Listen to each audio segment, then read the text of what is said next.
Welcome back to the channel, you lovely lot. As you can tell, it has been a week since I last spoke to you and my beard is out of control. So I will be going for a man groom today to smarten myself up a bit and look a little bit more presentable, not only for the general public, but for you lot as well. I have come out for the day and I am currently parked up on the sea walls at Durden Downs, overlooking the suspension bridge, which I will show you in a minute. And I'm going to cook some breakfast because I'm hungry, as you all know. And not only am I going to be using my air fryer to make some sausages, I have a new addition to the van. But first, this is where I am.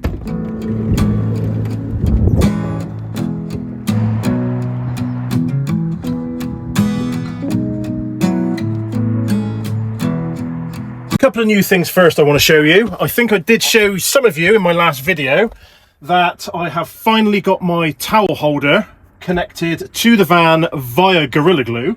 So that's going nowhere, and I've got my nice orange towel on it. But not only that, I have now put into position, just want to get out of the van, I have now put into position my key holder.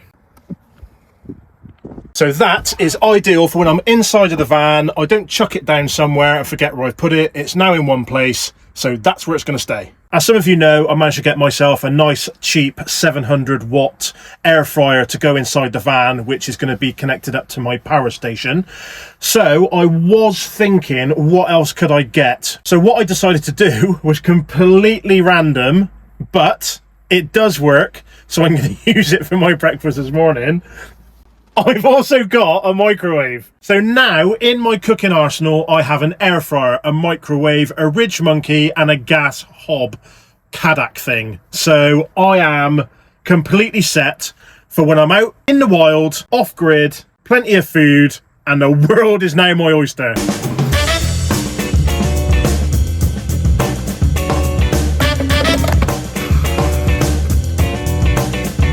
So while my sausages are cooking away, I have also now put into my microwave some beans, and I'm going to be having that with my breakfast, obviously just to test out the microwave. I know it works, but I just want to see the power consumption once I've done all of my breakfast. And now it's time to make a coffee. I definitely need a new one. That is going to take longer and longer, and I'm going to have a plume of gas hit my face one day.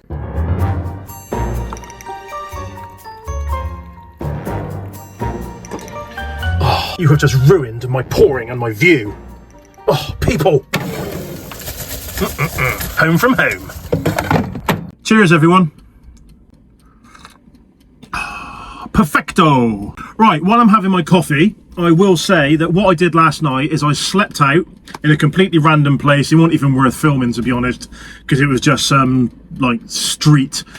But what I wanted to do this morning is get up, jump in the work van, go and do my work, which is what I've done. I only had a couple of jobs this morning. And I wanted to come out first thing and not so much see what it's like doing van life if I was full-time, but just to bum around and see what it's like having a day off from work and what I would realistically do. So like I said, I've just done some work. I've jumped straight back into the camper. I've driven up to Durden Downs in Bristol. There's not many people around. You've got some people doing a kettlebell class over on the grass. The ice cream van, which is normally down there on the sea walls, hasn't arrived yet. There's runners coming past every 5 seconds. I've got a nice view, the sun's out, and at the moment I can't complain. My breakfast is cooking. And after that, I'm going to sort the van out and then go and find somewhere to have a shower. I've got everything in the van, which is what I've been doing this week, as if I went straight out on the road. Everything I need is now in the van, just in case I decide to go out for a random night, go out for a few days or a week. I now have everything in the van. So my plan after breakfast is to go and find somewhere local around here to see if I can use their facilities to have a shower, clean my teeth, wash my hair. Well, I say wash my hair. I've got a little bit, but I need to shave it, which is why I'm keeping it under the hat. But it's just to see, are the facilities out there that people can use if they do live in their vans. Some people have showers, some people go to the leisure centres, that's fantastic, but I'm just going to go and see what's around. I'm not going to go to Nuffield Health, which is where I am a member, because I've done that in another video. That would be too easy. So I'm going to probably drive off from here and see what I come across and see if I can use their facilities. Okay, that's the butter on. I'm going to go for a bit of brown this morning, just like that.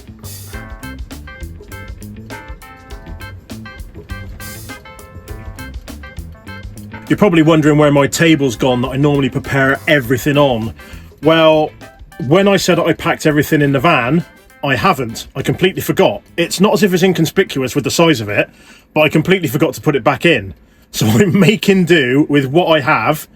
But to be fair, at the moment, it's working. We've just missed the ping, but they're done. Now, let's warm up my beans. And there you have it, ladies and gentlemen, boys and girls. A breakfast of champions in the sun, overlooking the Clifton Suspension Bridge. So for complete transparency here, just to show you the power bank, it is still on 83%. When I came out, it was on 91 because I didn't recharge it, and there's still 99 hours left on it. So that has ran my 700 watt air fryer for 20 minutes and 2.5 minutes on a 700 watt microwave for my beans. Beans, lovely and hot. And now for my sausage sandwich. I do dip it in my beans. I love doing that. That's really nice. I know a lot of you already have power banks and probably microwaves and air fryers in the van, but this is a complete new thing for me. I don't like the term, but I will use it. It's a game changer. You know, this van is a day van. You know, all I have in here is a 12-volt system, which runs my lights, my water pump, and my television. I have a sofa bed with storage, and that's pretty much it. It's a day van. That's what it was designed to do. But the longer I've had it, the more I'm converting it into, if I could, a full-time van. I think, from a video I did a fair few months ago, I could live in this van comfortably on my own full-time. I don't think I would do it with the Commander because she has far too much stuff, with hair straighteners, hair dryers and all that sort of stuff, and obviously clothes and shoes. But for me, I could quite easily live in my T5 on my own without a shadow of a doubt. It will be nice, non-cluttered, everything has its place, and nice food. That's my breakfast smashed out, van sorted out, everything washed up and tidied. As you can see, just the way I like it.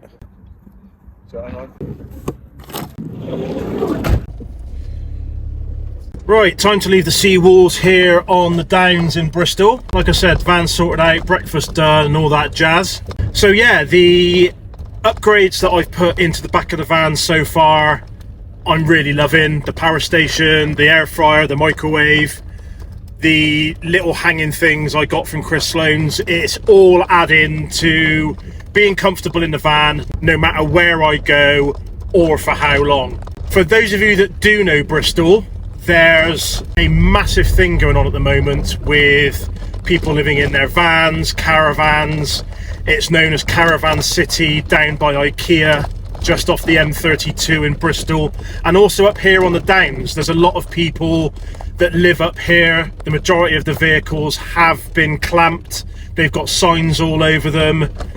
And this all stems for people wanting to live the way they want to live, the housing crisis, the extortionate rent that private landlords are charging here in the UK, first-time buyers and couples not being able to afford a mortgage, and some people choose this way of life, some people are forced into this way of life. Me personally, if I was a single young man and I wanted to get onto the housing market, I would move into a van and save up an awful lot of money to do that. But nowadays, and you all know my story from COVID, if I could go back and let's say for instance I was single, I would live in a van. I really would do van life. I personally love the thought of waking up somewhere new every couple of days, the freedom, doing what you want to a degree, but also following the rules as well, because there are a small minority out there that do ruin it for everyone else. But I'm not going to comment on that because it does open up an awful big debate, and I don't want to be one of those people. But I think you all know what I'm trying to say. I'm just going to drive up Ladies Mile here at the beginning of the bottom end of the Downs. Turn left and then turn right. I'm going to show you where some of the people live up here. And then also later on, I'm going to pop down to where a lot of people are currently living outside of IKEA. I think someone on YouTube hit on it slightly a couple of weeks ago. These people choose this way of life, and if that's what they want to do, fine. But there is a thing going on at the moment where they are going to be proposing not an encampment, I suppose. It's like a park up for van lifers here in Bristol. I haven't looked that too far into it at the moment, but to me it's a great idea. Some people will be up for it. Some of the van lifers may not want to do it, as they still prefer the freedom. But it is what it is. It all stems to two things in my personal opinion, and that is people nowadays, especially after COVID, want to live the way they want to live without being told what to do by the establishment. And then there's people that want to do this because they're saving up to get onto the property ladder, which I totally respect. Everyone has the right to do what they want in life to a degree. So yeah, that's my little chat and rant out of the way.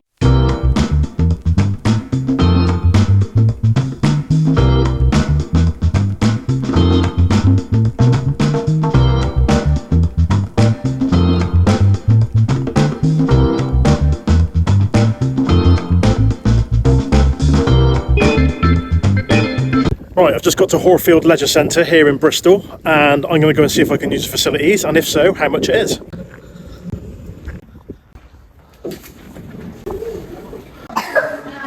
So at Horfield Leisure Centre, that's just cost me £3.10 to use the facilities, the showers, and I might even have a coffee while I'm here. Thank you. That's the use of the facilities all done here at Horfield Leisure Centre. Like I said, it's £3.10 just to go and use the showers and the toilets. So I've had a shower, shaved my head, cleaned my teeth, all for £3.10.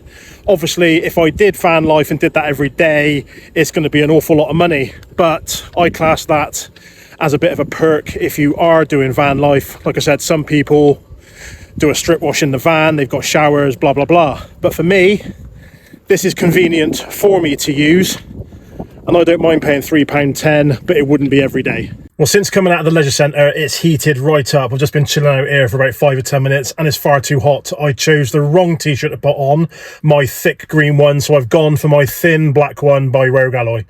What I'm going to do now is I'm going to hit the road. I'm going to head down towards the M32 and IKEA, and show you just what it's like down there at the moment, with Bristol being referred to as Caravan City. So behind me is what's known as Bristol's Caravan City. More people live in vehicles and caravans in this city than anywhere else in the UK. So like I said earlier on, I showed you what it's like up at the Downs in Bristol, which is out of the clean air zone, and this area here is just on the outskirts of the clean air zone. And these people are homeless. They choose to live in the caravans, they choose to live in the vehicles that are scattered in between the caravans. So yeah, Bristol at the moment is, like I said, there's a housing crisis, there's people wanting to live this way of life, there's people that don't want to live this way of life. And the biggest question is, do we as a country have the right to choose how we want to live? So I just wanted to give you a quick insight into what it's like here in Bristol, and get back to what I'm doing in testing all my upgrades in the van. But yeah, this is my day out, just showing you around what I do on a day off, what it's like living in Bristol, and yeah, I suppose it is what it is. From what I've seen and what I've been told, it's not a very nice area to live in down here when it comes to the caravans and the motor vehicles. There's a load of rubbish. I've seen numerous YouTube videos of the amount of rubbish down there, human excrement, things like that. I don't want to be one of these people that goes down there and invades their privacy like some of the people do and start filming or asking to speak to people, as I just think it's going to cause problems. But just wanted to show you, like I said, what it's like here in Bristol and the housing crisis, how people want to live, their choice, someone else's choice, and it's as simple as that.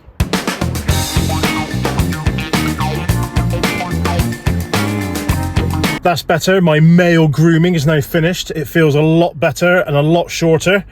And I feel human again and not so much like a tramp. Time for me to chill out now. I'm parked up next to a park in Bristol. Had to move down from where I was because I didn't realise when I started filming there was a play park next to me, and filming around the outside of the van, I didn't want to be one of those people. Can't be ending up on a register. So I've moved down out of the eyes of everyone in the park so I can do what I do.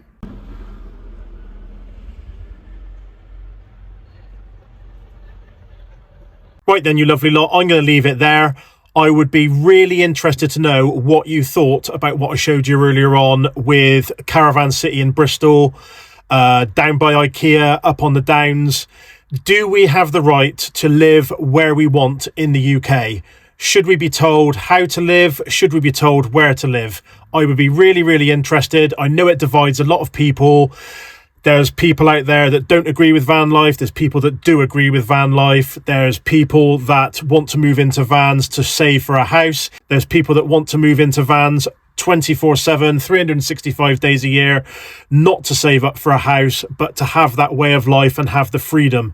So let me know in the comments below what you think of van life full-time, van life part-time, people that live on the side of the roads in their vans, people that live in the side of the roads on their caravans. I would be really interested to know. Let me know in the comments below, and I'll leave it there, guys, and I'll see you on the next one.